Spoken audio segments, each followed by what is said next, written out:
नमस्कार मंडळी. तर मी वर्षा तुम्हा सर्वांचे स्वागत करते आज आपल्या नवीन व्हिडिओमध्ये. आणि आज माझी आई चालली आहे परत गावाकडे, कारण आता 2-3 दिवस झाले आणि घरी अंशिकासुद्धा आहे. तर जास्त दिवस नाही राहत आहेत आणि करवणारसुद्धा नाही. त्यामुळे इथं पाऊस सुरू आहे बाहेर, त्यामुळे थोडंसं वेळ थांबावं लागतं आहे. 7 वाजलेत आता. सकाळीच बसने जाणार, तेव्हा संध्याकाळपर्यंत पोहोचणार. आता सानू तर झोपलेली आहे, नाहीतर मग खूप रडली असती जर जागी असती तर. कालच रात्री ती म्हणत होती की आई तू गेली तर मला आठवण येईल ना तुझी. आता बघू उठल्यावर काय करते. तर आता हे बस स्टॉपला सोडून येणार आहे आईला, पण पाऊस थोडासा थांबू द्यावा लागेल कारण बाईकवरती जायचं. तर मग आई करमलं का? हो. कसं वाटलं? थंडी वाजू राहिली तुला? ती बारीक आहेत, तिला खूप थंडी वाजते. असं वातावरण सहन झाकून घेतलं.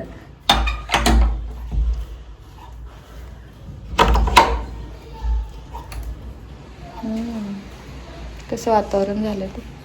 स्वेटर वगैरे द्यायचं का?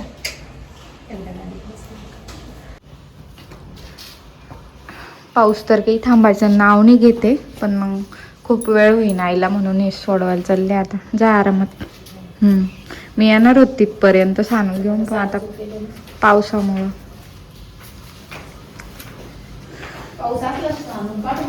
नाही. पुण्याचा पाऊस तर काही थांबायचं नावच घेत नाही. आता बाईकवरती थोडंसं छत्री घेऊन गेले तशी.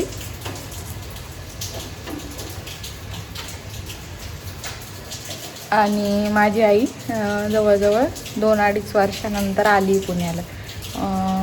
त्या अगोदर फक्त 1 का 2 दिवसासाठीच आली होती. बहुतेक सानूच्या बड्डेला आलेली होती, तशी आलेली नव्हती. तर आता आली.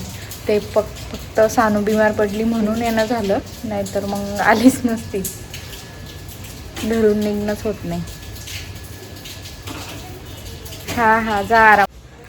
चला आता गेली माझी आई. आणि मला तरी ह्यावेळेस खूप भारी वाटलं ती आली तर, म्हणजे खूप छान वाटलं, खुश होते मी एकदम. आणि आता सकाळचं सगळं आवरायचं राहिलं आहे. सानू मॅडम तर थोडेसे आठवण काढल उठल्यावर. आणि काल ना एक छानसं गिफ्ट मिळालं आहे मला. गिफ्ट हे बघा. अजून त्याची स्थापना करायची राहिलेली आहे. विठ्ठल रुक्मिणीची मूर्ती आहे.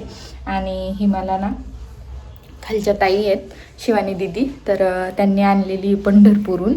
तर म्हणजे इथं पण मिळतात, पण मला ती पंढरपूरहूनच हवी होती त्यामुळे. आणि आषाढी एकादशीला एकतर आमचं कोणी गेलं नाही पंढरपूरला, नाहीतर मी तेव्हाच सांगणार होते, पण आता त्या गेलेल्या होत्या तर आणली. तर आज छान अशीच मी स्थापना करेल तिची देवघरात.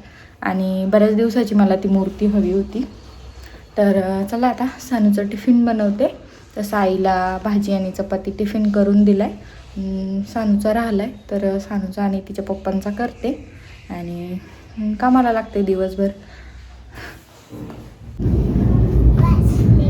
आता सानूची ना स्कूलमध्ये जायला तयारी केली आहे मी, आणि कालपासून ती स्कूलमध्ये सुद्धा जाती आहे. आता इथे बघा कसं खेळणं चाललंय. टॉवेल चेअरवरती लावलाय आणि म्हटलं थोडासा वेळ होता तर खेळ थोडा वेळ, म्हणून असं खेळणं सुरू आहे. सानू हाय कर. हाय पण आणि बाय पण. आणि ना सगळे मला म्हणताय की हिचे केस कट करून टाक, म्हणजे घरचे. तर करावे की नाही कॉमेंट्समध्ये नक्की सांगा, कारण मला असे वाढलेले केस खूप जास्त आवडतात. आणि सगळे म्हणताय तिची तब्येत म्हणजे कमी आहे, तर केस जास्त वाढवू नको, कारण केस असले की मग मुलं जास्त खात पीत नाही, जास्त कसं ते भांबवून जातं असं म्हणतात घरचे. तर आता कट करू की नाही तुम्हीच मला सांगा. आणि आता ती खूप छान खुशखुश आहे. आणि आई गेली तर आठवण आली का? आली का? हो का? आता मस्त आहे, तिची तब्येत खूप छान आहे, म्हणूनच मग आई गेली. चला आता 5 मिनटं राहिले, तिला स्कूलमध्ये सोडून येते. आता इकडे मॅडमची बॅग, टिफिन बॅग सगळं भरून ठेवलंय.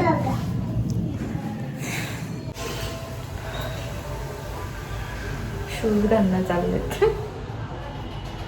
आरामात हा. चलो बॅग पण घ्यायची नाही. उलटी झाली देते. थांब मी देते. हां गुड. थांब थांब थांब थांब थांब हां चल.